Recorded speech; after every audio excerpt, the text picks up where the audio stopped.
effet, j'avais expliqué que nous étions à 9 repas de l'anarchie. Pour faire court, pour ceux qui n'auraient pas compris, des analystes ont conclu que dans le mode de vie occidental, dans ce mode de vie ultra consommateur, en moyenne, chaque foyer occidental avait dans ses placards uniquement 9 repas d'avance.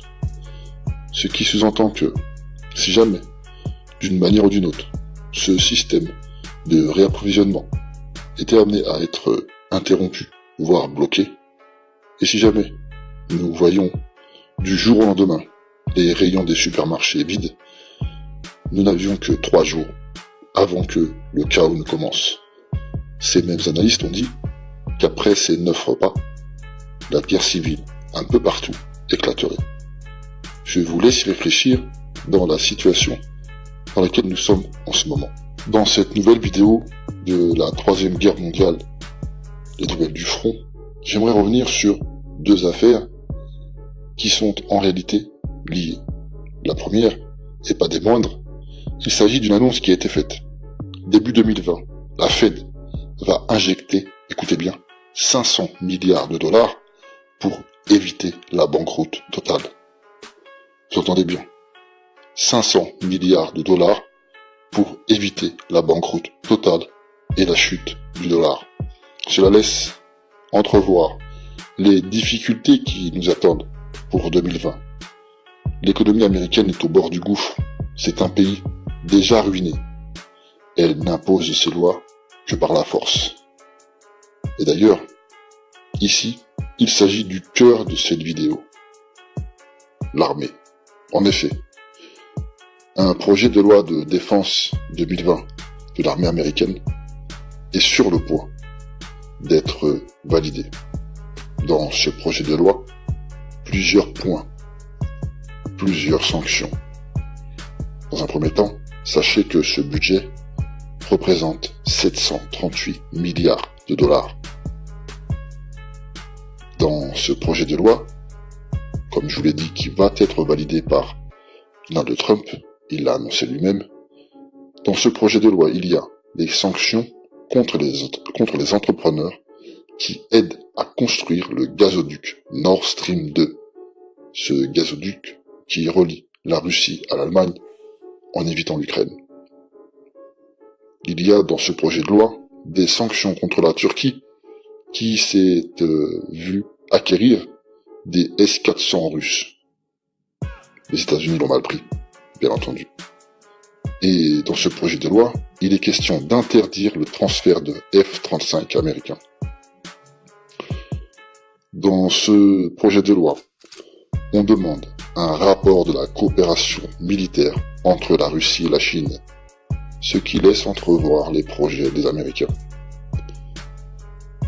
Dans ce projet de loi, dans ce budget de 738 milliards de dollars, il y a, écoutez bien et c'est sans précédent, la création d'une branche des forces de l'espace de l'armée américaine. L'armée américaine veut investir l'espace. Le budget, et c'est sans précédent, est de 71,5 milliards de dollars. Il y a beaucoup de points dans ce projet de loi de la défense américaine 2020. Il y a des sanctions contre l'armée syrienne. Il y a une aide substantielle de 300 millions de dollars pour aider l'Ukraine. Bref, la liste serait longue. Si on analyse en détail ce rapport, et je vous invite à le faire, nous voyons bien que, avec ou sans Trump, car je vous rappelle qu'en 2020, il y a de nouvelles élections américaines aux États-Unis, donc je disais avec ou sans Trump, quelque chose se prépare. Cela fait des années que je le dis, mais c'est tellement vrai aujourd'hui. Vous savez, avec la mort de Daesh, je l'avais dit, 2020, nous entamerons un nouveau chapitre. Nous ne sommes pas devins, mais il est vraisemblable que de nouveaux théâtres d'opérations militaires vont voir le jour. On nous dit que, en Pologne, des manœuvres de l'OTAN ont lieu actuellement. On nous dit que quelque chose se prépare. Alors certes, on l'a dit de bon nombre de fois, mais 738 milliards de dollars, c'est un budget sans précédent. Bref, chers amis, pour certains, ce projet de loi de la défense américaine 2020 est la préparation de la Troisième Guerre mondiale, tout simplement. Mais je dirais que ce projet de loi de la défense américaine 2020 s'inscrit parfaitement dans cette lutte entre le bloc de l'Est et le bloc de l'Ouest. Alors, nous avons des acteurs contemporains qui, par la diplomatie, les discours, par le business, l'économie, les places boursières, la politique, essayent, plus ou moins, de régler certains problèmes entre les deux blocs de manière pacifique.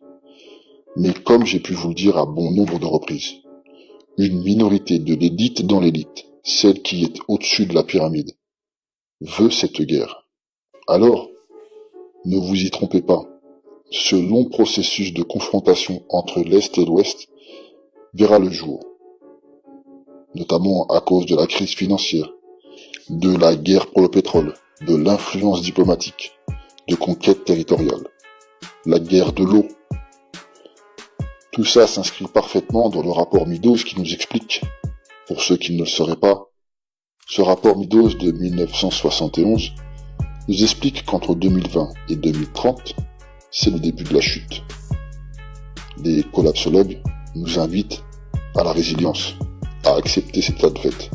Pour l'instant, pour beaucoup, ce que je suis en train de dire, c'est encore de la science-fiction, malgré que les peuples, partout dans le monde, sortent dans la rue pour exprimer leur désarroi, et ça c'est un symptôme de cette déchéance qui arrive entre 2020 et 2030.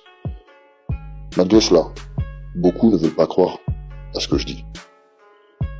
Il y a déjà eu beaucoup d'événements. On en a déjà fait mention dans bon nombre de vidéos. Mais sachez qu'avec 2020, et je viens d'en faire l'illustration des intentions des Américains avec ce budget de projet de la défense américaine 2020, 2020 entame une nouvelle décennie où les blocs ne pourront plus faire semblant. Les territoires sont en nombre limité, les ressources sont en nombre limité, les peuples sont en désarroi. La masse ne croit plus à la politique. C'est une véritable crise humanitaire, identitaire, financière, militaire, économique et industrielle. Tous les voyants sont au rouge. La Fed injecte 500 milliards de dollars pour éviter la chute du dollar.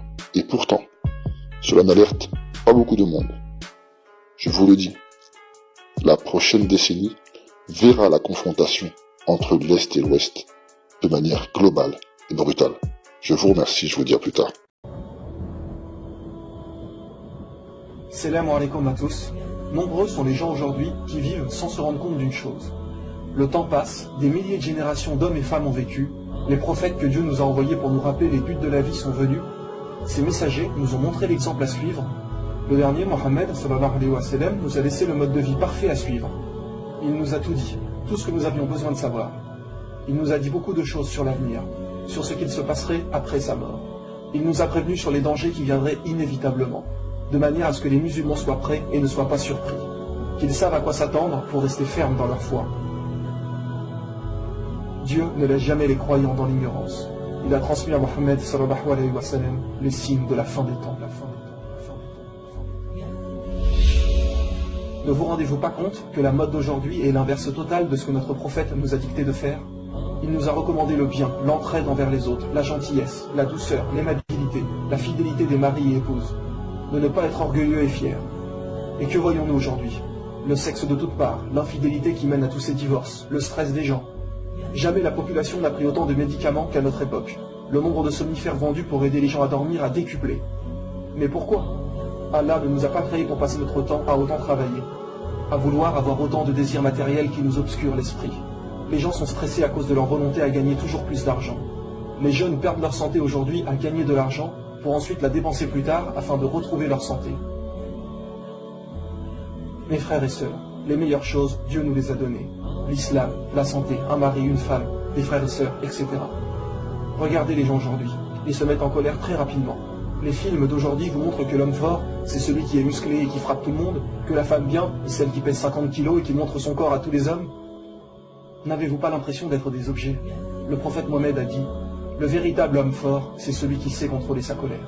L'homme fort, c'est celui qui, quand il a l'occasion de pouvoir frapper quelqu'un, de se venger de quelque chose, il sait se contrôler et ne le fait pas. Peu de gens sont capables de ça aujourd'hui. Qui sait contrôler ses colères? Quelle femme ou homme, lorsqu'il est énervé, est capable de se calmer comme ça? Un homme est venu voir le prophète et lui a demandé un conseil. Et celui-ci a répondu, ne te mets pas en colère. Plusieurs fois, l'homme a reposé la question, et à chaque fois, le prophète lui a répondu la même chose, ne te mets pas en colère. Écoutez bien cela, mes frères et sœurs. Le messager d'Allah, que la paix et les bénédictions d'Allah soient sur lui, a dit, celui qui est facile à vivre, calme et doux, Allah lui interdit l'entrée en enfer. Le messager d'Allah a également dit, le bon comportement est la meilleure chose qui ait été donnée aux gens.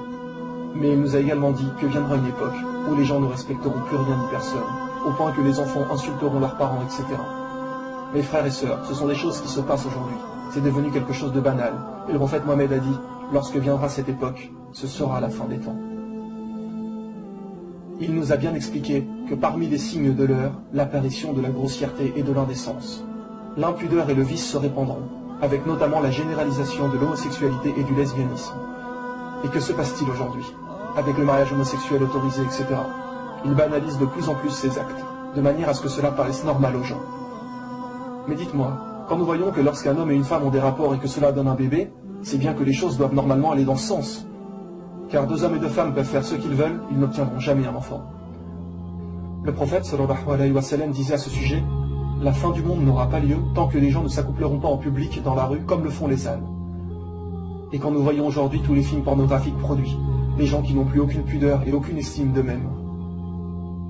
Parmi les signes de l'heure, la généralisation de l'adultère. Cela n'aurait pas pu se produire à aussi grande échelle avant, car aujourd'hui, avec tous ces moyens de rencontrer des filles ou garçons, avec le téléphone, Facebook, Skype, etc., c'est tellement simple de rencontrer quelqu'un et de commettre l'adultère que tout le monde le fait. Il nous est dit, les femmes seront dévêtues tout en étant habillées. Inutile de trop développer cela, nous le voyons tous les jours aujourd'hui. Toutes ces femmes en tenue très courte et serrée, parfois transparentes. Nous croisons aujourd'hui des femmes en plein hiver avec des mini-jupes. Ils ne se soucient que d'une chose, attirer le regard des hommes. Certains vêtements sont tellement moulants que c'est presque une deuxième peau. Il y aura également à la fin des temps beaucoup d'actes de fornication. Tous les gens coucheront sans être mariés, juste pour le plaisir et s'amuser.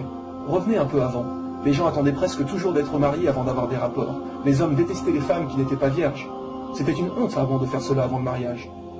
Aujourd'hui, il est devenu très difficile de pratiquer correctement sa religion. Les jeunes femmes n'ont pas le droit de porter le voile dans les écoles, on trouve du porc dans de nombreux aliments, les musulmans se font critiquer de partout, etc. Et le prophète a dit, à l'époque de la fin des temps, pratiquer sa religion sera aussi difficile que de tenir une braise dans sa main. Il a dit également que celui qui voudrait pratiquer l'islam avec beaucoup d'assiduité sera considéré comme quelqu'un d'extrémiste. Quand aujourd'hui, vous ne voulez pas écouter de musique, pas boire du tout d'alcool, toujours manger halal, ne pas fréquenter de mauvais endroits, les gens disent très souvent, doucement, il ne faut pas en faire trop non plus, ne sois pas extrémiste. Eh bien ça, mes frères et sœurs, notre prophète nous l'avait bien également prédit. Parmi les signes de la fin du monde, on accusera l'honnête de trahison et on fera confiance aux traîtres. Et ceux qui gouverneront le monde seront ceux qui le mériteront le moins.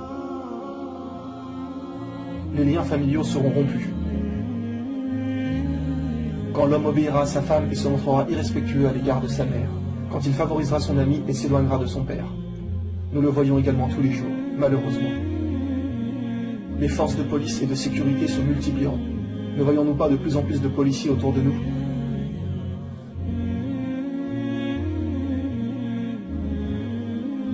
Le prophète a dit qu'à l'époque de la fin des temps, de grands mensonges seront racontés. Regardez aujourd'hui tout ce qu'il nous raconte, au point de ne pas croire en Dieu, comme par exemple la théorie de l'évolution, le fait qu'on aurait pu être créé par des extraterrestres, etc. Pour ceux qui auraient encore des doutes, comment un homme au milieu du désert d'Arabie pouvait savoir tout ça? Comment pouvait-il nous donner autant d'exactitude sur l'époque dans laquelle nous vivons? Le prophète a dit, à l'époque de la fin des temps, les grandes distances seront parcourues en un court laps de temps. Et qu'avons-nous aujourd'hui?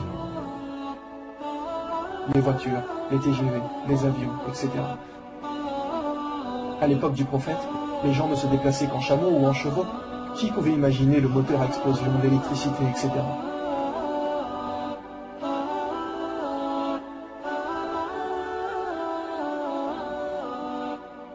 Vous savez, même sans parler de religion, la science nous prouve que nous sommes dans la fin des temps. Nous savons aujourd'hui que des centaines d'espèces d'animaux meurent dans de nombreux endroits de la Terre. Il y a des pluies d'oiseaux. des milliers de poissons que l'on retrouve morts à flotter dans l'eau, dû principalement à la pollution. Le réchauffement climatique, 55% de la calotte glaciaire a fondu entre 2003 et 2008. L'économie ne cesse de chuter. Les scientifiques le disent, que la Terre ne pourra pas tenir encore longtemps comme cela. Une guerre est sur le point d'exploser, quand nous voyons ce qui se passe dans les pays arabes, Syrie, Égypte, etc. Et rappelez-vous que jusqu'ici, nous avons mentionné que des signes mineurs. Et ceux-ci sont tous arrivés en une cinquantaine d'années environ, car le prophète a dit qu'une fois le premier signe majeur arrivé, ces signes majeurs se suivraient tels les feuilles qui tombent d'un arbre, donc très rapidement. Et quel est le premier signe majeur?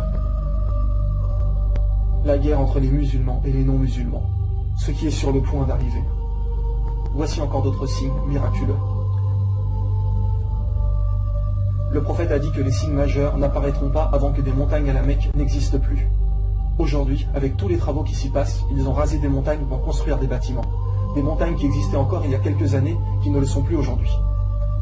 Qui pouvait savoir il y a 1400 ans que des montagnes seraient détruites? À l'époque, il n'y avait aucune technologie pour faire cela. Les gens auraient pu douter de ce que disait le prophète, mais aujourd'hui, nous avons la preuve de ce qu'il a dit. Il a également mentionné que si vous voyez la Mecque trouée, c'est que la fin des temps est proche. Encore une fois, sans la technologie actuelle, personne n'aurait pu faire des tunnels comme nous le voyons aujourd'hui. Personne n'aurait pu trouer la montagne partout comme cela. Le prophète sallallahu alayhi wa sallam a également parlé de construction d'immenses bâtiments à la fin des temps. Nous le voyons partout aujourd'hui dans les grandes villes du monde. Mais à la Mecque aussi.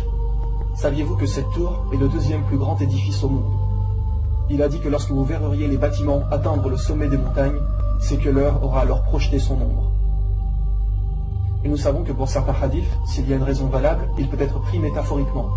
Donc la parole qui disait que l'heure aura alors projeté son ombre, les gens pensaient que cela voulait dire que la fin des temps était vraiment très proche. Seulement depuis 2012, nous avons la tour de l'horloge qui projette son ombre sur la Kaaba. Et comment appelle-t-on l'horloge en Arabie Saoudite? As-Saha, qui veut dire l'heure. Donc en réalité, c'est à prendre littéralement. L'heure projette son ombre sur la Kaaba. Rendez-vous compte de la précision des choses. Le prophète nous a tout dit, pour que nous comprenions et sachions que la fin des temps est très proche. Pourquoi ont-ils construit cette tour? Certaines personnes se diront. Mais sachez que ceux qui gouvernent l'Arabie et qui l'ont fait construire ne sont pas du tout des gens bien. Nous ne critiquerons pas plus par principe. Mais depuis maintenant plus d'un an, l'heure projette son ombre sur la Kaaba. Mes frères et sœurs, nous sommes tous témoins des signes de la fin des temps. L'intérêt de cet épisode n'est pas de faire peur aux gens. Nous devons faire confiance en Allah. Oui, l'heure est effectivement proche, mais seul Allah en connaît la date exacte. Le but de cet épisode est de vous rappeler que le jour du jugement arrive à grands pas, ainsi que bien évidemment notre mort à tous. Alors mes frères et sœurs, faites le maximum, donnez tout ce que vous pouvez, délaissez vraiment les péchés. Ne nous laissons pas tenter par cette vie qui est sur le point de disparaître.